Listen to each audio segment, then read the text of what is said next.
नमस्ते र स्वागत छ सबैलाई आजको यस क्लासमा। आज हामी हेर्दैछौँ पाइथनमा बुलियनको बारेमा। सो बुलियन भने के हो सुरु गरौँ र योभन्दा अगाडिको भिडियोजहरू हजुरहरूलाई हेर्न मन लाग्छ भने मैले त्यसको लिङ्क चाहिँ तल डिस्क्रिप्सनमा पनि राखेको छु र माथि आई बटनमा पनि राखेको छु, त्यहाँबाट हजुरहरूले हेर्न सक्नुहुन्छ यसको पुरै कोर्स है। So let's start. र पहिला बुलियन सुरु गर्नुभन्दा अगाडि एउटा सानो टिप म हजुरहरूलाई दिन चाहन्छु।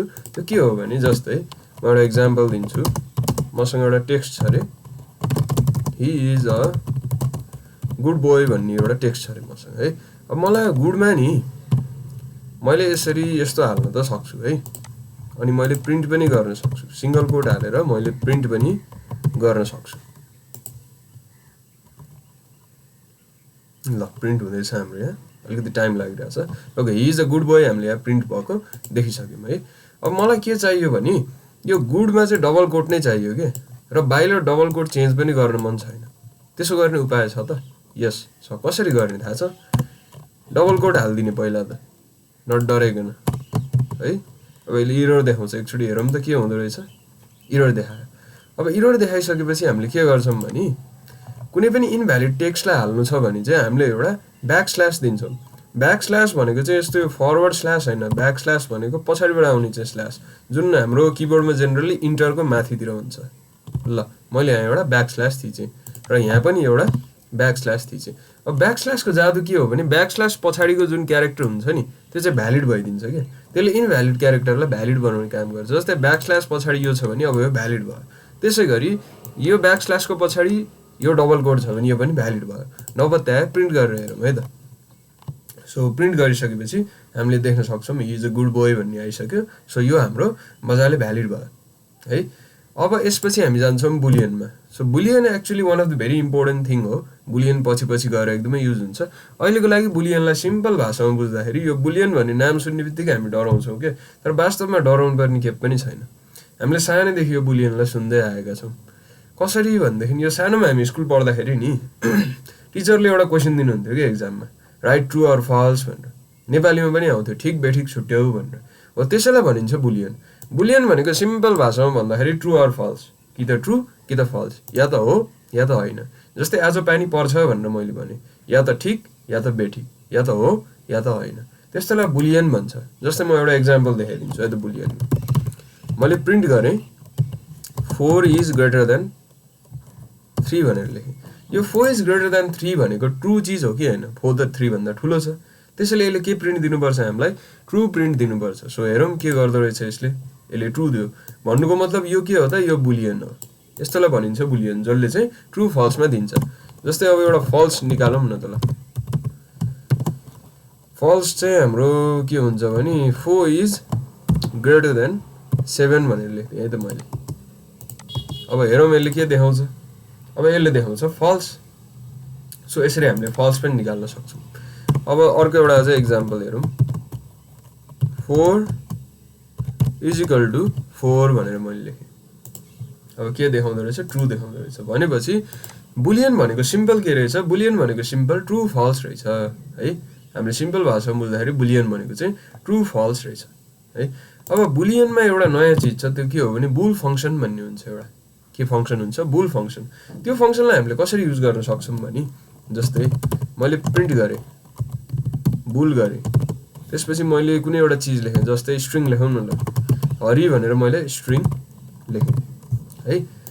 सो मैले बुल फङ्सनबाट प्रिन्ट गरिरहेको छु केलाई? हरि भन्ने स्ट्रिङलाई। अब के प्रिन्ट गर्दो रहेछ यसले हेरौँ त। यसले हाम्रो ट्रु प्रिन्ट गर्यो। भनेपछि बुल फङ्सन भनेको के रहेछ? बुल फङ्सन भनेको सिम्पल भित्र जे छ त्यो ट्रु हो कि फल्स हो त्यसले प्रिन्ट गर्ने काम गर्छ। बुल फङ्सनले के गर्दो रहेछ? सिम्पल बुलियनलाई चाहिँ प्रिन्ट गर्दो रहेछ, कि त ट्रु कि त फल्स यसले प्रिन्ट गर्दो रहेछ है, बुल भन्ने फङ्सनले। अब जस्तै सबै स्ट्रिङलाई यसले ट्रु देखाउँछ। नपत्याए हेरौँ है त। कुनै पनि स्ट्रिङलाई चाहिँ त्यसले भेदभाव गर्दैन। राम लेख्यो भने पनि त्यसलाई यसले ट्रु नै देखाउँछ। त्यसै गरी रामको सट्टामा मैले सीता लेखेँ भने पनि यसले के देखाउँछ? यसले ट्रु नै देखाउँछ है। तर के गर्यो भने चाहिँ यसले फल्स देखाउँछ थाहा छ? यसले इम्टी राख्यो भने चाहिँ फल्स देखाउँछ। ल यो भनेको त इम्टी स्ट्रिङ हो नि त। सो इम्टी स्ट्रिङलाई चाहिँ यसले फल्स देखाउँछ है त। सो हेरौँ फल्स देखायो यसले। भनेपछि स्ट्रिङ मध्ये सबै स्ट्रिङलाई यसले के देखाउँदो रहेछ बुलले ट्रु देखाउँदो रहेछ तर इम्टी स्ट्रिङलाई चाहिँ के गर्दो रहेछ फल्स देखाउँदो रहेछ है यो एउटा चीज हामीले थाहा पायौं अब नम्बरलाई के गर्दो रहेछ त बुलले हेरौँ न त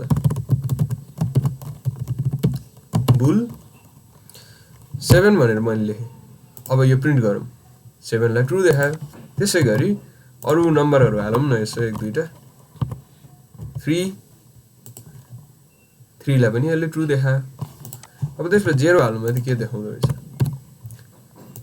0 हालेपछि चाहिँ यसले फल्स देखायो भनेपछि 0 बाहेक अरु सबैलाई चाहिँ यसले ट्रु देखाउँदो रहेछ 0 आएपछि चाहिँ यसले फल्स देखाउँदो रहेछ है अनि त्यसैगरी कुनै पनि लिस्ट टपल सेट डिक्सनरी यो भनेको के हो भनेर हामी पछि मज्जासँग डिटेलमा हेर्छौं अहिलेको लागि बस कुनै पनि चीजको लिस्ट हो भनेर यसलाई बुझिराखौं यो चारवटा कुरालाई अलिअलि सिमिलर हो अलिअलि यिनीहरु चाहिँ फरक पनि हो सो यो चीजहरुलाई पनि यसले ट्रु देखाउँछ तर यो इम्टी छ भने चाहिँ त्यसलाई फल्स देखाउँछ है अब यसको बारेमा कसरी ट्रु कसरी फल्स हामी पछि हेर्छौं है यो पढ्ने बेलामा सो लास्टमा अर्को एउटा कुरा छ त्यसलाई पनि यसले फल्स देखाउँछ के हो थाहा छ त्यो नन भन्ने कुरा हो जस्तै मैले प्रिन्ट लेखेँ अनि मैले बुल लेखेँ त्यसपछि मैले लेखेँ के नन नन भनेको चाहिँ पाइथनको रिजर्भ कीवर्ड हो के क्यापिटल नन हुनुपर्छ है यो फेरि यसरी स्मल नन भयो भने त एरर देखाउँछ यसले क्यापिटल नन लेख्ने अनि त्यसपछि यसलाई मैले प्रिन्ट गरे भने यसले मलाई फल्स देखाउँछ भनेपछि हामीले बुलियनको बारेमा आज धेरै चीजहरु सिक्यौं आज हेर्दाखेरि चाहिँ के न यो नचाहिने चीज सिके जस्तो लाग्छ हैन तर पछि गएर चाहिँ यो एकदमै युजफुल हुन्छ बुलियन भन्ने चीज है त्यसैले आज मैले सिकाएको चीजहरुलाई चाहिँ हजुरहरुले दिमागमा राख्नु होला है आज हामीले के सिक्यौं भने बुलियन भनेको ट्रु फल्स हो भनेर सिक्यौं त्यसपछि एउटा इनभ्यालिड क्यारेक्टर कसरी हाल्ने भनेर सिक्यौं अनि त्यसपछि bull function which is very very important function bull भन्ने फंक्सनले के गर्दो रहेछ त्यो ट्रु छ कि त्यो फल्स छ भन्ने चीज चाहिँ हामीलाई देखाउँदो रहेछ है सो यो चीज आजको लागि यति नै भयो अब आजलाई क्लास यति नै भयो अन्तिमसम्म हेर्दिनु भएकोमा सबैजनालाई धेरै धेरै धन्यवाद हस्त नमस्ते